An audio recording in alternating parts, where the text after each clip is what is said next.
नमस्कार दोस्तों, स्वागत है आपका मेरे प्यारे से यूट्यूब चैनल पे। तो आज हम देखने वाले हैं एसएससी का मोस्ट इम्पॉर्टेंट इडियम्स और फ्रेज़ को। ठीक है, और ये सारे के सारे जितने भी इडियम्स फ्रेज है वो सब प्रीवियस ईयर है। ठीक है, तो अगर आप आज का क्लास करते हैं तो मेरा ये 100% गारंटी है कि आपका जो वोकैबलरी का सेक्शन है वो ज़रूर से ज़रूर इम्प्रूव हो जाएगा, जिससे कि आप एग्ज़ाम में बेहतर परफॉर्म कर सकेंगे। ठीक है, तो जल्दी से अपनी तैयारी को बेहतर बनाते हुए हम आगे बढ़ते हैं। तो हमारा जो पहला फ्रेज है वो है अ ब्लेसिंग इन डिस्गाइज। ठीक है, अ ब्लेसिंग इन डिस्गाइज, जिसका अर्थ होता है छिपा हुआ वरदान। ठीक है, इसका अर्थ क्या होता है? छिपा हुआ वरदान। देखो, इसका मैं प्यारा सा एग्जाम्पल देता हूँ जो अभी मेरे साथ हुआ था। कुछ दिन पहले मैं एक स्कूल में पढ़ाता था, वहाँ टीचिंग करता था। ठीक ना, तो वहाँ से मेरा जॉब कट गया, वहाँ से मेरा जॉब ख़त्म हो गया।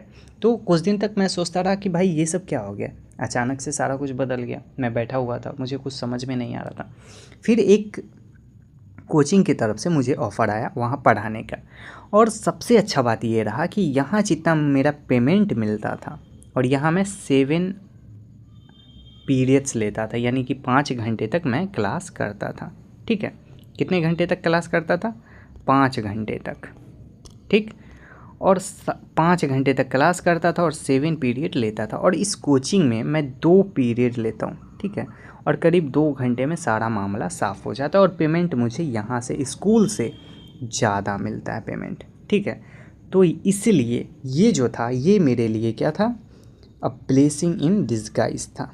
क्या था? अ ब्लेसिंग इन डिस्गाइज, यानी कि भले ही मेरा जॉब छूट गया लेकिन मुझे कोचिंग की तरफ से जो ऑफ़र आया वो बेस्ट था, तो वो मेरे लिए क्या हुआ? छिपा हुआ वरदान हुआ। ठीक है, चलिए समझ में आ गया। अब हम चलते हैं आगे। हमारा अगला वर्ड है अ पीस ऑफ केक। कौन सा फ्रेज़ है? A piece of cake. इसका अर्थ होता है बहुत आसान। अ पीस ऑफ केक का अर्थ क्या होता है? बहुत आसान। Don't worry about the SSC paper, it was a piece of cake for me. ठीक है, देखो, जो लोग अभी प्रिपरेशन पे ध्यान दे रहे हैं, हर दिन सेट मारते हैं, हर दिन रिवीजन पे ध्यान दे रहे हैं, प्रैक्टिस कर रहे हैं, ठीक ना, उनके लिए जो पेपर होगा वो बिल्कुल इस प्यारे से केक की तरह एकदम सॉफ्ट होगा। ठीक है, यानी कि वो अ पीस ऑफ केक होगा। लेकिन जो लोग मेहनत नहीं करते हैं उनका अंजाम उनको पता है। ठीक है, चलिए अब हम चलते हैं अपने अगले वर्ड पे। हमारा अगला फ्रेज़ है एट द 11th आवर। कौन सा फ्रेज़ है? At the 11th hour. इसका अर्थ होता है अंतिम समय पर। क्या अर्थ होता है? अंतिम समय पर। जैसे कि हमारे दोस्त लोग हैं, ठीक ना, वो क्या करते हैं, कोई भी फॉर्म आता है तो वो क्या करते हैं, एकदम लास्ट में जब 2 या 3 दिन बचता है तब जाते हैं फॉर्म फिल करने के लिए। उस समय सर्वर जो रहता है वो भी एरर हो जाता है। ठीक है, तो ये क्या कहा गया? एट द 11th आवर का अर्थ क्या होता है? अंतिम समय पर, यानी कि वो लोग जो फॉर्म फिल करने जाते हैं वो भी एट द 11th आवर पर जाते हैं। ठीक है, चलिए हमारा अगला फ्रेज़ है बीट अराउंड द बुश। कौन सा फ्रेज़ है? Beat around the bush. इसका अर्थ होता है बात को घुमाना। ठीक है, बहुत सारे ऐसे लोग होते हैं जिनसे पूछो कुछ और जवाब कुछ और देते हैं, तो वो क्या करते हैं? बातों को घुमाते रहते हैं। Stop beating around the Bush and answer my question directly, यानी कि बातों को घुमाना बंद करो और सीधे तौर पे मेरे बातों का जवाब दो। ठीक है, अब हम चलते हैं अगले फ्रेज़ पे। हमारा अगला फ्रेज़ है बर्न द मिडनाइट ऑयल। इसका अर्थ होता है देर रात तक पढ़ना। भाई साहब, ये जो वर्ड है ना, ये हम लोगों के लिए बनाया गया है।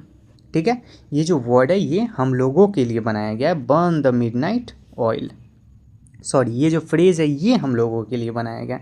सी burn the midnight oil for a month to prepare for the final examination.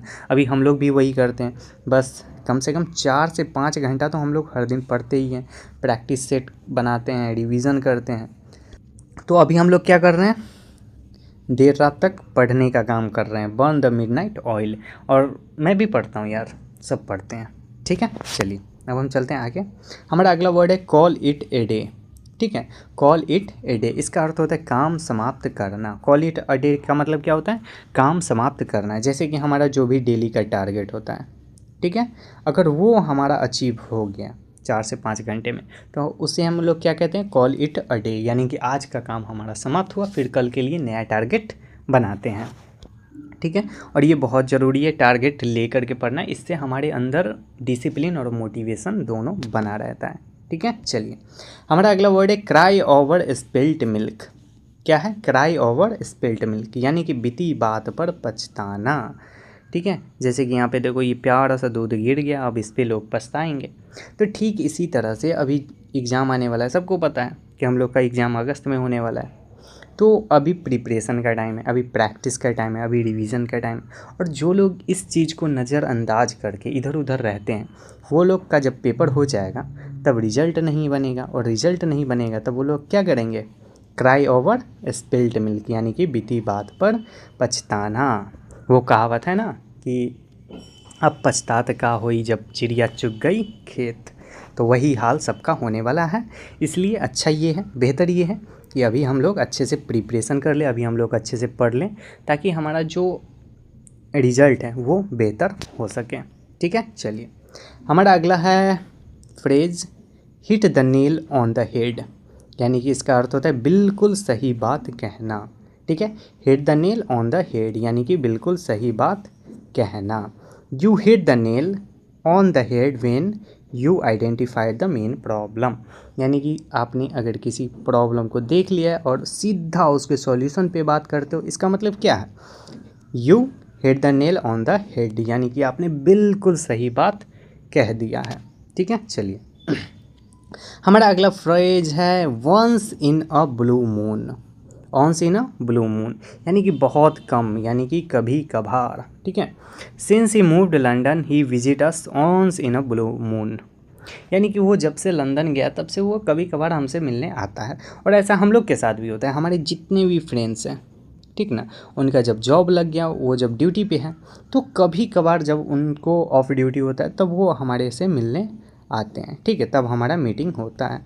तो ये क्या है? ये है ऑन्स इन अ ब्लू मून, यानी कि वो कभी कभार हमसे मिलने आते हैं, ठीक है। चलिए हमारा अगला फ्रेज़ है अंडर द वेदर, ठीक है। कौन सा फ्रेज़ है? अंडर द वेदर, यानी कि इसका अर्थ होता है अस्वस्थ होना। इसका अर्थ क्या होता है? अस्वस्थ होना, बीमार होना। I am feeling a bit under the weather today so I will stay home, यानी कि मैं बीमार हूँ इसलिए आज मैं घर पे ही रहूँगा। ऐसा मैं बहाना मारता हूँ, जब मुझे पढ़ना होता है ना तो मैं लोगों को बोल देता हूँ, अपने दोस्तों को बोल देता हूँ आज मैं बाहर नहीं आ सकता हूँ क्योंकि मैं बीमार हूँ, जबकि मैं बैठ करके प्रैक्टिस मारता हूँ। तो ये लोग, ये सब कुछ आप भी कर सकते हैं, और ये ज़रूरी है भाई, थोड़ा सा सेल्फिशनेस अपने अंदर लाना ज़रूरी है, ठीक है।